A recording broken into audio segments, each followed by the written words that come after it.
Cousin mom and brother വേറെ താമസിക്കുന്നത്. അപ്പം ഞങ്ങൾ അങ്ങനെ എപ്പോഴും വീട്ടിലൊന്നും പോവാറില്ല. ഞാൻ എന്റെ വീട്ടിലും പോകല് ഭയങ്കര കുറവാണ്, ജീവയുടെ വീട്ടിലും പോകുന്നത് ഭയങ്കര കുറവാണ്. പിന്നെ വർക്ക് ഒക്കെ ഉള്ളതുകൊണ്ട് പോകാനും പറ്റാറില്ല. It's all through phone relation അങ്ങനെയൊക്കെയാണ് മെയിൻലി. ഞാൻ ഇടയ്ക്ക് സമയം കിട്ടുമ്പോൾ വീട്ടിൽ എന്നാലും വല്ലപ്പോഴും ഒക്കെ പോവാറുള്ളൂ. അതും ഒരു കോഫി കുടിക്കാനൊക്കെ പോയിട്ട് തിരിച്ചു വരും അല്ലേ, അത്രയല്ലേ ഉണ്ടാവാറുള്ളൂ. അത്രേ ഉള്ളൂ. തിരക്കിന്റെ ഇടയ്ക്ക് ഒന്ന് ഓടിപ്പോയി ഒന്ന് കണ്ട് ചിലപ്പോൾ ഇച്ചിരി നേരം ഭക്ഷണം കഴിച്ചിട്ട് വരും, അല്ലെങ്കിൽ ചായ കുടിച്ചിട്ട് വരും. ചായ ഇട്ട് വെച്ചോ അത് എത്തി. പിന്നെ കുറച്ച് വർത്താനൊക്കെ പറഞ്ഞു. പിന്നെ അനിയനുണ്ട് അവിടെ, അനിയൻ ഉള്ളതുകൊണ്ട് കുഴപ്പമില്ല, അവൻ നോക്കിക്കോളൂ എല്ലാരും. ഇത്രയും ജോളി ആയിട്ടുള്ള ജീവചേട്ടനെ കരഞ്ഞ് ഞാൻ ആകെ കണ്ടത് സരിഗമപ്പയിലെ അമ്മയുടെ കാര്യം പറഞ്ഞപ്പോഴായിരുന്നു. ഭയങ്കര ഇമോഷണൽ ആയി പോയല്ലേ ആ സമയത്ത്. ഞാൻ ഓർക്കുന്നു. അത് ഈ കൂട്ടത്തിൽ ഏറ്റവും ഇമോഷണൽ ആയത് ആള് അക്ബർ എന്ന് പറഞ്ഞു വന്നിട്ടാണ്. ഞാനവിടെ കിടന്ന് കരഞ്ഞ് മെഴുകി അവനെ സമാധാനിപ്പിക്കാൻ പോയാ എന്നെ സമാധാനിപ്പിക്കാൻ ആ സോങ് അങ്ങനത്തെ സോങ് ആയിരുന്നു. പൂമുത്തോളം എന്ന് പറഞ്ഞ രഞ്ജിൻ ചേട്ടൻ പാടിയ സോങ്. അപ്പൊ അക്ബറിന്റെ ഉമ്മയുടെ കാര്യം അക്ബർ ഓർത്തു. അപ്പൊ അവനിങ്ങനെ പെട്ടെന്ന് ഇമോഷണലായി. അപ്പൊ അത് കണ്ടോണ്ട് ഞാനിങ്ങനെ അവനെ വിളിച്ചാ. പിന്നെ അവരെല്ലാരും കൂടെ എന്നെ സമാധാനിപ്പിക്കേണ്ട അവസ്ഥയിലേക്ക് വന്നു. ചേച്ചി ഉണ്ടായിരുന്നു അപ്പോ? ഇല്ല, ആ സമയത്ത് ഖത്തറിലായിരുന്നു. ഞാൻ ഖത്തറിലായിരുന്നു. ഈ തിരക്കിന്റെ ഇടയിലൊക്കെ നിങ്ങൾ എങ്ങനെയാ ടൈം സ്പെൻഡ് ചെയ്യാനായിട്ടൊക്കെ നോക്കുന്നത്? ലൈക്ക് ജീവചാനി മിക്കപ്പോഴും ഷൂട്ട്സ് ഉണ്ടാവും. ഇപ്പൊ വ്ളോഗ്സിലൊക്കെ നമ്മൾ കാണുന്നതല്ലല്ലോ ശരിക്കുള്ള റിയൽ ലൈഫിലേക്ക് വരുമ്പോഴുള്ള കാര്യങ്ങൾ. ഇപ്പൊ എല്ലാരും പറയും സോഷ്യൽ മീഡിയ അവര് ഭയങ്കര ഹാപ്പിയോ ഭയങ്കര ചിൽ കപ്പിൾസ്. പക്ഷെ എല്ലാവരുടെയും ബാക്കിൽ എന്തെങ്കിലുമൊക്കെ നമുക്കും ഓരോ പ്രശ്നങ്ങളും കാര്യങ്ങളും ഒക്കെ ഉണ്ടാവും. ഇപ്പൊ വ്ളോഗ്സ് കാണുന്ന പോലെ ആയിരിക്കില്ല, നിങ്ങൾ എപ്പോഴും ട്രിപ്പും അതൊന്നും ആയിരിക്കില്ല. അപ്പൊ ഈ തിരക്കിന്റെ ഇടയിലൊക്കെ എങ്ങനെയാ ടൈം മാനേജ് ചെയ്യാനായിട്ടൊക്കെ നോക്കുന്നത്? എങ്ങനെയാ ചെയ്യുക? ഞാൻ ഷൂട്ടില്ലാത്ത ദിവസം ഫ്ലാറ്റിലുണ്ടെങ്കിൽ ഞാൻ അവിടെ ഉണ്ടാവും. ഷിറ്റുവിന്റെ ഷൂട്ട് അവിടെ നടക്കുന്നത്. ഞാൻ പിന്നെയും മൂവിക്കൊക്കെ പോവാൻ ഭയങ്കര ഇഷ്ടമാണ് ജീവയ്ക്ക്. എനിക്ക് ഇപ്പോഴാണ് റീസെന്റ് എന്തോ അങ്ങനെ ഒരു സിൻഡ്രോം പിടിപെട്ടിട്ടുണ്ട്. എനിക്കിപ്പോ തിയേറ്ററിൽ പോയി പടം കാണാൻ പറയോ, എനിക്ക് സത്യം എനിക്കിപ്പോ വീട്ടില് ആ കംഫർട്ടിൽ ഇരുന്നിട്ട് OTT മൂവീസ് കാണാൻ ഭയങ്കര ഇഷ്ടമാണ്. അതുകൊണ്ട് എന്നെ ഏത് പടത്തിന് വിളിച്ചാലും എനിക്ക് പോകാൻ മടിയാ. പക്ഷെ എനിക്ക് സിനിമ തിയേറ്ററിൽ തന്നെ പോയി കാണാൻ എനിക്ക് അതിന് ഇഷ്ടക്കേടില്ല, എനിക്ക് ഇഷ്ടമുണ്ട്. പക്ഷെ ആ എഫേർട്ട് ഫ്രം ദ ബിഗിനിങ്, കുളിക്കണം, മേക്കപ്പ് ഇടണം, ഡ്രസ് ഇടണം, അവിടെ പോണം, അയ്യോ. അപ്പൊ ഞാൻ അതേപോലെ ഇങ്ങനെ കിടന്നു കഴിഞ്ഞാൽ PVR മൊത്തത്തിൽ ഇങ്ങോട്ടേക്ക് വീട്ടിലേക്ക് എടുത്താലോ എന്നിങ്ങനെ. അതാണ് പ്രശ്നമല്ലോ. എനിക്ക് തിയേറ്ററിൽ പോയി സിനിമ കാണുന്നതാണ് ഇഷ്ടം. പോയി പറഞ്ഞല്ലോ നെറ്റ്ഫ്ലിക്സ് വെക്കും, ഈ സോഫയിൽ ചേച്ചി ഇവിടെ ജീവചേട്ടൻ കിടക്കും. എനിക്കത് ഭയങ്കര ഇഷ്ടമായി. ഇപ്പൊ എനിക്ക് ആ ഒരു കംഫർട്ട് സോണിൽ ഞാൻ ഭയങ്കര ഹാപ്പിയാണ്. പിന്നെ എനിക്കിപ്പോ ലുലുവിൽ പോകാൻ ഇഷ്ടവുമല്ല. എന്ത് ടൂ ക്രൗഡഡാ. ഇല്ലേ, പഴയ ലുലു ഒന്നും അല്ല ഇപ്പം. മാറിപ്പോയെന്ന്. ലുലു വലിയ ആളായില്ലേ, ലുലു വല്ലാണ്ട് മാറിപ്പോയില്ലേ നമ്മള്. പണ്ട് എന്റെ one of the favourite spots in Kochi ആയിരുന്നു ലുലു. ഇപ്പൊ പക്ഷെ ലുലു എനിക്ക് ഭയങ്കര സഫോക്കേഷൻ. കഴിഞ്ഞ ദിവസം ചോദിച്ചു നോക്ക്, അറിയോ അവിടെ വെച്ച് ചേച്ചിനെ സ്പോട്ട് ചെയ്തേ ഇന്ന് പറഞ്ഞ തോമസ് ഉണ്ടായിരുന്നു ലുലുല്. ഞാൻ അങ്ങനെ കുറെ പേരെ കണ്ടിട്ടുണ്ട്. പക്ഷെ എനിക്കിങ്ങനെ എനിക്ക് അറിയത്തില്ല, എനിക്ക് അങ്ങനെ സഫോക്കേഷൻ വരും. ഒരുപാട് തിരക്കിന്റെ ഇടയിൽ പോകുമ്പോൾ, ഈ ഉത്സവത്തിന്റെ ഇടയിലൊക്കെ പോകുമ്പോൾ സഫോക്കേഷൻ ഇല്ലേ, അതെനിക്ക് വരും. വീട്ടിലിരുന്നതിന്റെ പ്രശ്നമാണ്. അതാണോന്ന് എനിക്കറിയില്ല, അതെന്നെ ക്രൗഡ് കാണുമ്പോൾ എനിക്ക് ബ്രീതിങ് കിട്ടൂല, എനിക്ക് അങ്ങനെ ടെൻഷൻ വരും. അപ്പൊ ഞാൻ കഴിഞ്ഞ ദിവസം ഹൈപ്പർ മാർക്കറ്റിൽ കയറി. ഞങ്ങള് വീട്ടിലേക്കുള്ള സാധനങ്ങൾ എടുക്കുന്നത് നോർമലി ഹൈപ്പർ മാർക്കറ്റിൽ നിന്നാ. അപ്പൊ ഹൈപ്പറിൽ ചെന്ന് ഞാൻ കയറി കഴിഞ്ഞപ്പോ ജീവ എനിക്ക് ശ്വാസം കിട്ടുന്നില്ല, നമുക്ക് ഇവിടെ ഇറങ്ങാം എന്നൊക്കെ പറഞ്ഞിട്ട് ഞാൻ ഇറങ്ങി. തള്ളല്ലേ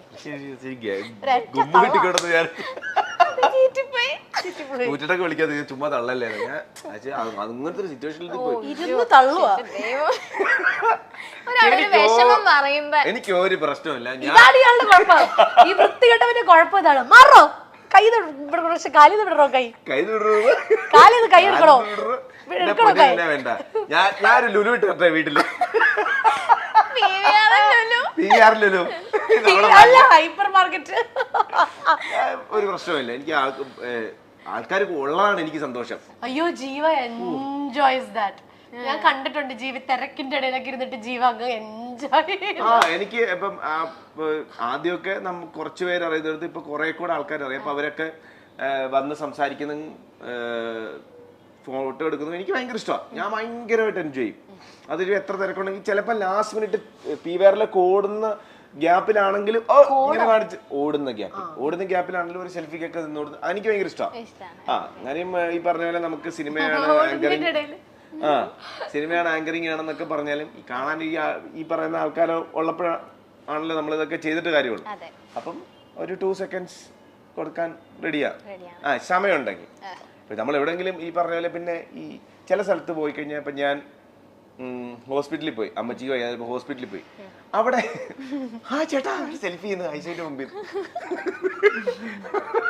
അത് മാത്രമല്ല ഞാൻ നേരത്തെ പറഞ്ഞിട്ടുണ്ട്, ഞാൻ ചിട്ടു ഖത്തറിലേക്ക് ആദ്യമായിട്ട് പോകുമ്പോൾ ഇങ്ങനെ നടന്നു പോകുന്ന കാണുമ്പോൾ എനിക്ക് പെട്ടെന്ന് സങ്കടം വന്നിട്ട് ഞാൻ ഇങ്ങനെ കണ്ണിന്ന് കണ്ണുനീര് വന്നിട്ട് ഞാൻ ഇങ്ങനെ തിരിഞ്ഞ ചേട്ടാ സൂര്യമസിലെ ജീവിച്ചിട്ടില്ല ഒരു ഫോട്ടോ.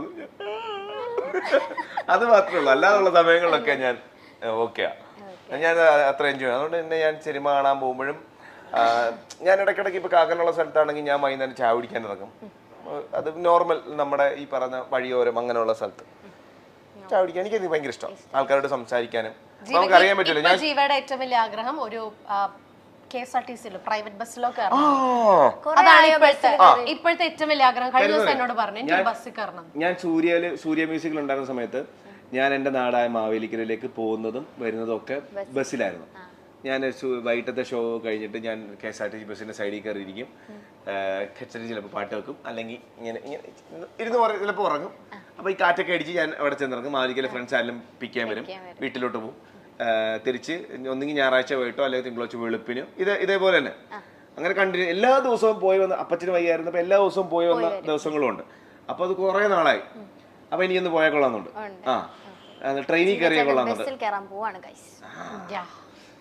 പിന്നെ അവനിപ്പോ ചോദിക്കും, ഇവൻ ആരടാ? ഇപ്പൊ നമുക്ക് എല്ലാവർക്കും ബൈക്കും കാറും ഒക്കെ ഉണ്ടല്ലോ. അപ്പൊ ഒത്തിരി നാളായി ബസ്സിൽ കയറിയിട്ട് അപ്പൊ ബസ്സിൽ കയറണം. അതൊരു മോശമായിട്ടൊരു ആഗ്രഹം എനിക്ക് തോന്നുന്നില്ല, അല്ലേ? പിന്നെ അല്ല, അങ്ങോട്ട് പറഞ്ഞു കൊടുക്കുക. ഈ ജാടയാന്നൊക്കെ പറയുന്നവരോടൊക്കെ എന്താ ചേട്ടാ പറയാനുള്ളത്? എനിക്ക് ജാടയാണെന്ന് പറയുന്നവരോടാണ്, അത്രേ ഉള്ളൂ.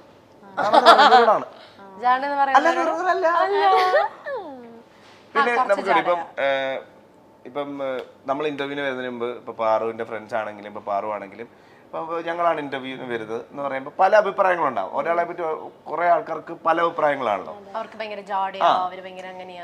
അപ്പൊ നമ്മളോടും നമ്മൾ ഇന്നയാളെ കാണാൻ പോകുമ്പോൾ ഇന്നയാൾക്ക് ഭയങ്കര ജാടയായിരിക്കും, ജാടയാണ്. ഞങ്ങൾ പറയുന്ന കാര്യമുണ്ട്, ആ ആള് നമ്മളോട് എങ്ങനെയാണോ അതാണ് നമുക്ക് ആള്. അപ്പൊ ബാക്കിയുള്ളവർ എന്ത് പറഞ്ഞാലും കുഴപ്പമില്ല. ഇപ്പം പുറത്തോട്ടൊക്കെ ഇറങ്ങി നോക്കുമ്പോൾ പാറു എന്തൊരു ഭയങ്കര മോശം, ഭയങ്കര ആരെയും ബഹുമാനം ഇല്ല, ഒരുമാതിരി ചോദ്യങ്ങളൊക്കെ ചോദിക്കുന്നു. അങ്ങനെ പല അഭിപ്രായം ഉണ്ടാവാം, ഉണ്ടെന്നല്ല ഉണ്ടാവാം. പക്ഷെ ഇപ്പൊ ഞങ്ങളോട് ചോദിക്കും പാറു എങ്ങനെയാന്ന് ഞങ്ങൾ ചോദിക്കും, എന്റെ പൊന്നോ പാറു എന്ന് പറഞ്ഞ അത്ര നല്ല സ്വീറ്റ് ആയിട്ടുള്ള ഒരു കൊച്ചില്ല നമ്മൾ പറയും, അത്രേ ഉള്ളൂ. നമ്മളെ മൈൻഡ് ചെയ്തില്ല. ചിലപ്പോ അലവലാതെ എന്ന് പറയുന്നവരുണ്ടാവും, ജാട എന്ന് പറയുന്നത്. ഇപ്പൊ അവള് വൈറലാവും, ഒത്തിരി ജാടയാ. പണ്ട് നമ്മളെ അയ്യോ എന്റെ മോളെ അത് പറയും, അത് ഉള്ളിന്നെടുത്ത് ചോദിച്ച ചോദ്യം. അത് അങ്ങനെ അത് നോക്കണ്ട. നമുക്ക് പഴയ ആൾക്കാർ പറഞ്ഞിട്ടുണ്ട്, 1000 കുടത്തിന്റെ വാ മൂടിക്കെട്ടാം, ഒരു മനുഷ്യന്റെ വാ മൂടിക്കെട്ടാൻ പറ്റത്തില്ലെന്ന് പറയുന്ന കേൾക്കുന്നുണ്ട്. അതേപോലെ നമ്മൾ ഒരു ദിവസം 1000 പേരെയും 2000 പേരെയും കാണും. അവർക്ക് എന്ത് വേണേ പറയാം, അവരെന്ത് വേണേ പറഞ്ഞോട്ടെ. ഓക്കെ, നമ്മൾ എങ്ങനെയാണോ അങ്ങനെ ആയിരിക്കും, അങ്ങനെ തന്നെ പോവാം. അപ്പ എന്ന പാട്ടിന്റെ റിയാലിറ്റി ഷോയിലൂടെയാണ് ജീവ ജോസഫിനെ നമ്മൾ കൂടുതലായും അറിഞ്ഞത്. ജീവയും അപർണയും അറിയാത്ത മലയാളികൾ ഇല്ല എന്ന് വേണമെങ്കിൽ പറയാം. കാരണം അത്രത്തോളം ഇഷ്ടമാണ് ഇവരോട്. ഈ ദമ്പതികളെ ഇപ്പോൾ മലയാളികൾ ഇരു കൈയും നീട്ടി സ്വീകരിച്ചു കഴിഞ്ഞു. ജീവയും അമൃതയും സൂര്യ മ്യൂസിക് എന്ന പരിപാടിയിലൂടെയാണ് നമുക്ക് മുന്നിലേക്ക് എത്തിയത്. ചെറുപ്രായത്തിൽ തന്നെ വിവാഹിതരായവരാണ് ഇരുവരും. എന്നാൽ പിന്നീട് തങ്ങളുടേതായ മേഖലയിൽ ഇവർക്ക് സ്വന്തം പേര് സിഗ്നേച്ചർ പതിപ്പിക്കാൻ അവർക്ക് സാധിച്ചു എന്ന് പറയുന്നത് ഒരു വലിയ കാര്യം തന്നെയാണ്. ഒരു സമയത്ത് ഇവരുടെ ഇന്റർവ്യൂസ് എല്ലാം ട്രെൻഡിങ്ങിൽ വന്നിരുന്നു.